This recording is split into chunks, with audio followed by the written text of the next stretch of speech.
নোবসের উপর থেকে বিশাল এক বরফের চাং মুহূর্তের মধ্যে আমাকে ছুঁড়ে ফেলে, পুরো বরফের ভেতর ঢুকে যায়। সেখান থেকে চিৎকার শুরু করি যদি কেউ আমাকে বাঁচাতে আসে, কিন্তু কেউ আসে না।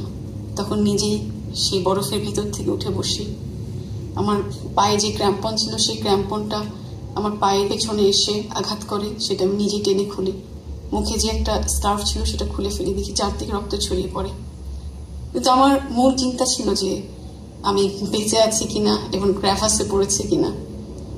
তো আমার পাশে মাত্র 1 হাত দূরে সেই বিশাল বড় ক্র্যাভাসটা, এবং আমি ক্র্যাভাসের পাশে বসে আছি।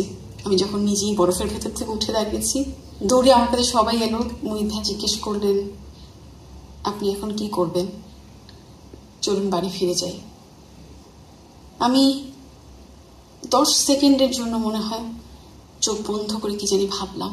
আমার চোখের সামনে শত শত মানুষের মুখ ভেসে এলো।